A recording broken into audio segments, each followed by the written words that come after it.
Hello and welcome to the Bible with Briscoe. I will be your narrator today, Shenandoah Briscoe, and today we are going to be covering Exodus 12 through 13 in the Old Testament and Matthew 16 in the New Testament. Okay, here we go. Father, I just ask for clarity of voice and articulation so that the reading of your word will be a blessing to you and for those who have tuned in. In Jesus' mighty name, amen. And they all said, amen. The Passover and the Festival of Unleavened Bread. Exodus 12. The Lord said to Moses and Aaron in Egypt, "This month is to be for you the first month of your year. Tell the whole community of Israel that on the 10th day of this month each man is to take a lamb from his family, one for each household. If any household is too small for a whole lamb, they must share one with their nearest neighbor. Having taken into account the number of people there are, you are to determine the amount of lamb needed in accordance with what each person will eat. The animal you choose must be year-old males without defect, and you may take them from the sheep or the goats. Take care of them until the 14th day of the month, when all the members of the community of Israel must slaughter them at twilight. Then they are to take some of the blood and put it on the sides and tops of the door frames of the houses where they eat the lambs. That same night they are to eat the meat roasted over the fire along with bitter herbs and bread made without yeast. Do not eat the meat raw or boiled in water, but roast it over a fire, with the head, legs, and internal organs. Do not leave any of it till morning. If some is left till morning, you must burn it. This is how you are to eat it, with your cloak tucked into your belt, your sandals on your feet, and your staff in your hand. Eat in haste. It is the Lord's Passover. On that same night I will pass through Egypt and strike down every firstborn of both people and animals, and I will bring judgment on all the gods of Egypt. I am the Lord. The blood will be a sign for you on the house where you are, and when I see the blood, I will pass over you. No destructive plague will touch you when I strike Egypt. This is the day you are commemorated for the generations to come. You shall celebrate it as a festival to the Lord, a lasting ordinance. For 7 days you are to eat bread made without yeast. On the first day remove the yeast from your house, for whomever eats anything with yeast in it from the first day through the 7th day must be cut off from Israel. On the first day hold a sacred assembly and another on the 7th day. Do not work at all on these days, except to prepare food for everyone to eat. That is all you may do.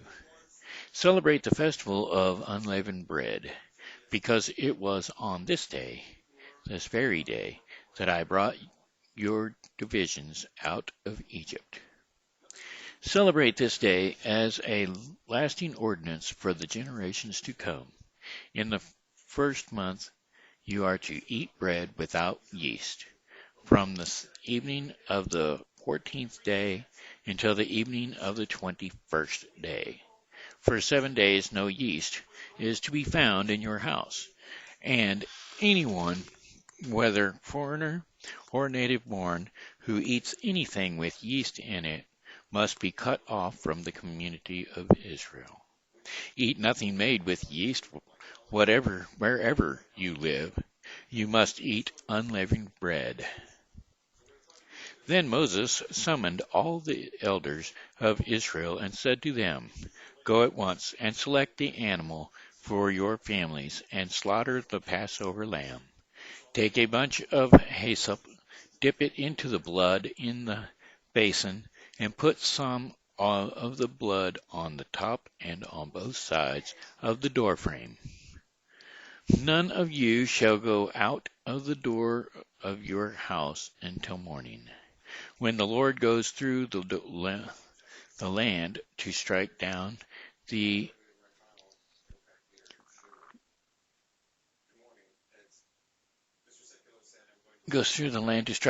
Egyptians.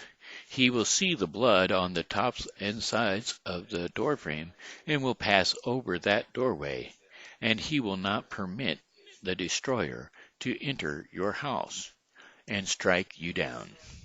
Obey these instructions as a lasting ordinance for you and your descendants. When you enter the land that the Lord will give you as he promised, observe this ceremony. And when your children ask you, What does this ceremony mean to you? Then tell them, It is the Passover sacrifice to the Lord, who passed over the house of the Israelites in Egypt and spared our homes when he struck down the Egyptians. Then the people bowed down and worshipped. The Israelites did just what the Lord commanded Moses and Aaron. At midnight the Lord struck down all the firstborn in Egypt, from the firstborn of Pharaoh who sat on the throne, to the firstborn of the prisoner who was in the dungeon, and the firstborn of all the livestock as well. Pharaoh and all of his officials and all of the Egyptians got up during the night, and there was loud wailing in Egypt, for there was not a house without someone dead. The Exodus. During the night Pharaoh summoned Moses and Aaron and said, Up, leave my people, you and the Israelites. Go worship the Lord as you have requested. Take your flocks and herds as you have said, and go and also bless me. The Egyptians urged the people to hurry and leave the country, for otherwise, they said, we will all die. So the people took their dough before the yeast was added and carried it on their shoulders in kneading troughs wrapped in cloth. The Israelites did as Moses instructed and asked the Egyptians for articles of silver and gold and for clothing. The Lord had made the Egyptians favorably disposed towards the people, and they gave them what they had asked for. So they plundered the Egyptians. The Israelites journeyed from Ramses to Succoth, where there were about 600,000 men on foot, besides women and children. Many other people went up with them, and also large droves of livestock, both flocks and herds. With the dough the Israelites had brought from Egypt, they baked loaves of unleavened bread. The dough was without yeast because they had been driven out of Egypt and did not have time to prepare food for themselves. Now the length of time the Israelite people lived in Egypt was 430 years.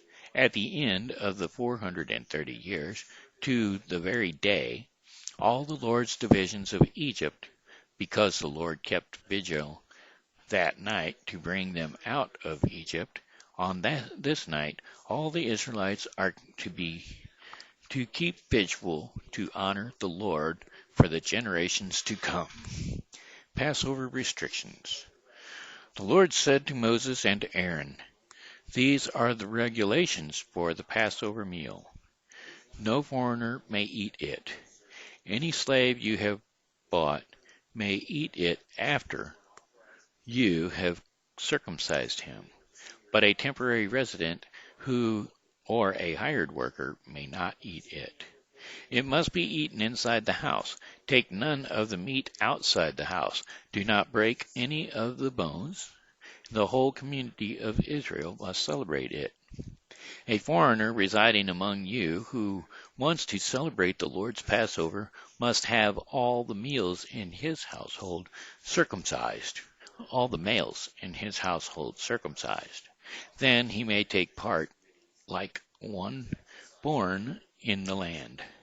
No uncircumcised male may eat it. The same law applies to both the native born and the foreigner residing among you. All the Israelites did just what the Lord had commanded Moses and Aaron. And on that very day the Lord brought the Israelites out of Egypt by their divisions. Consecration of the firstborn. Exodus 13. The Lord said to Moses, "Consecrate to me every firstborn male.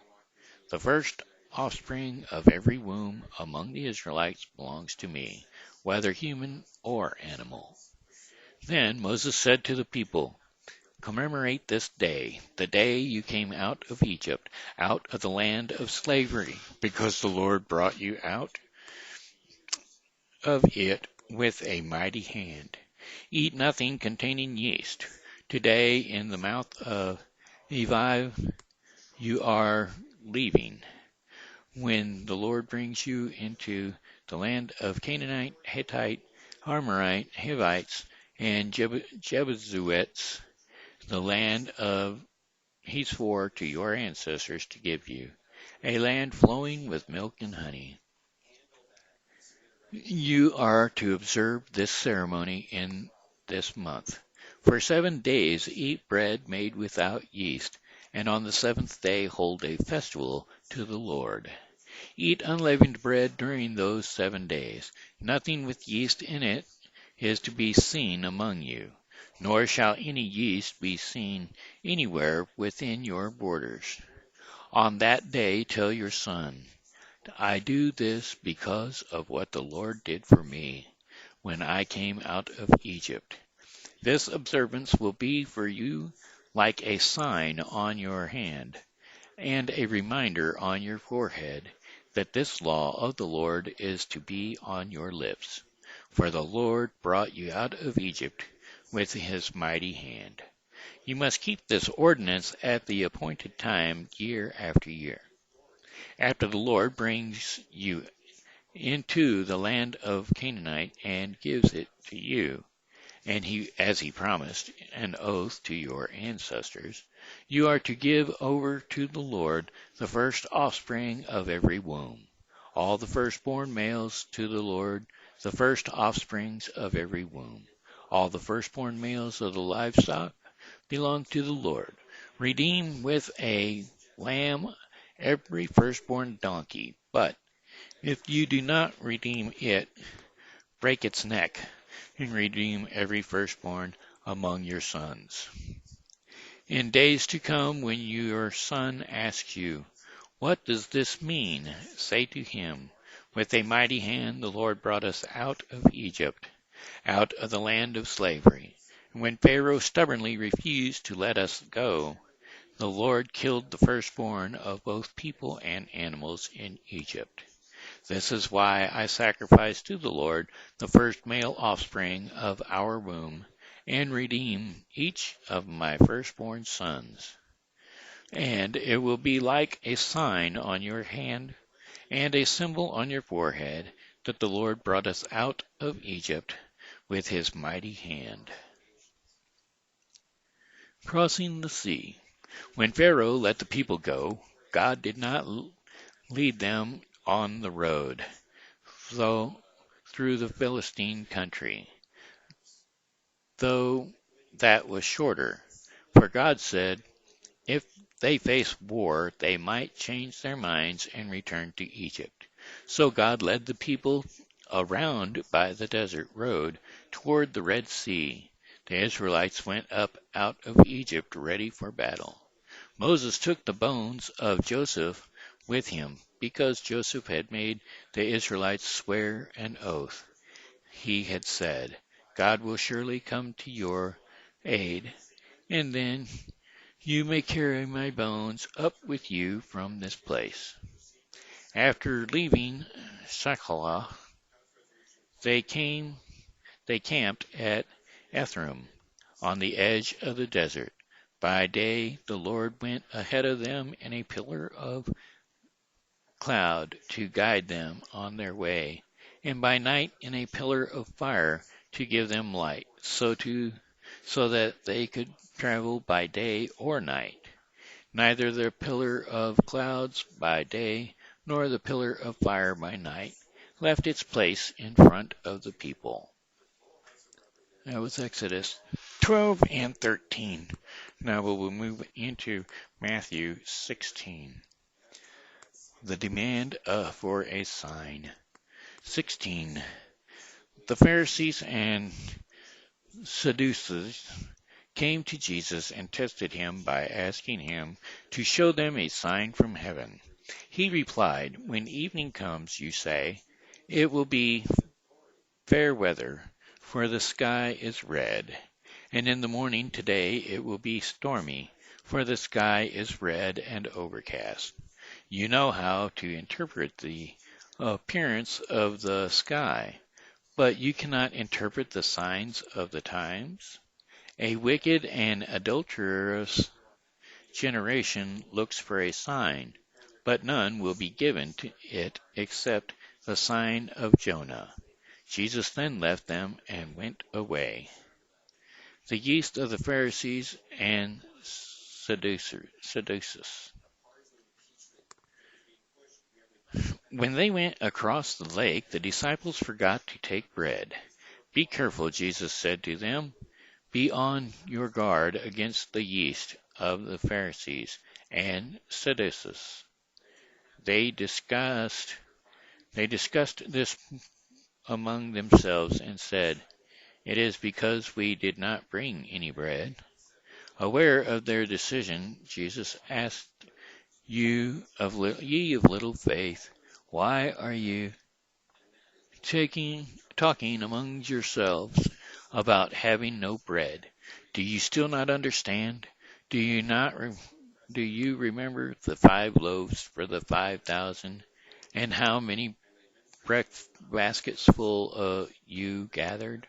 Or the 7 loaves for the 4,000, and how many basketfuls you gathered? How is it you do not understand that I was not talking to you about bread? But be on your guard against the yeast of the Philistines and Sadducees. Then they understood that he was not telling them to guard against the yeast used in bread, but against the teaching of the Pharisees and Sadducees. Peter declares that Jesus is the Messiah. 16:13. When Jesus came to the reign of Caesar Philippe, he asked his disciples, who do you people say the Son of Man is? They replied, some say John the Baptist, others say Elijah, and still others Jeremiah, or one of the prophets. But what about you? He asked. Who do you say I am? Simon Peter answered, you are the Messiah, the Son of the living God. Jesus replied, blessed are you, Simon, son of Jonah, for this was not revealed to you by flesh and blood, but by my Father in heaven. And I tell you that you are Peter, and on this rock I will build my church, and the gates of Hades will not overcome it. I will give you the keys of the kingdom of heaven. Whatever you bind on earth will be bound in heaven, and whatever you lose on earth will be lost in heaven. Then he ordered his disciples not to tell anyone that he was the Messiah. Jesus predicts his death. 16:21. From that time on, Jesus began to explain to his disciples that he must go to Jerusalem and suffer many things at the hand of the elders and the chief Pharisees, priests, and teachers of the law, and that he must be killed and on the third day be raised to life. Peter took him aside and began to rebuke him. Never, Lord, he said, this shall never happen to you. Jesus turned and said to Peter, Get behind me, Satan. You are a stumbling block to me. You do not have in mind the concerns of God, but merely human concerns. Then Jesus said to his disciples, Whoever wants to be my disciple must deny themselves and take up their cross and follow me. For whomever wants to save their life will lose it, but whoever loses their life for me will find it. What God will it be for someone to gain? What good will it be for someone to gain the whole world, yet forfeit their soul? Or what can anyone give in exchange for their soul? For the Son of Man is going to come in his Father's glory with his angels, and then he will reward each person according to what they have done. Truly, I tell you, some who are standing here will not taste death before they see the Son of Man coming into the kingdom. And that is Matthew 16. So we have completed Exodus 12 through 13 and Matthew 16. That finishes up the Bible with Briscoe for the day. Now, tomorrow we will be covering Exodus 14 through 15 and Matthew 17. So I want to thank you all for tuning into the Bible with Briscoe today, and come back and see me tomorrow, and may you all be blessed in Jesus' mighty name. Amen. And they all said, Amen.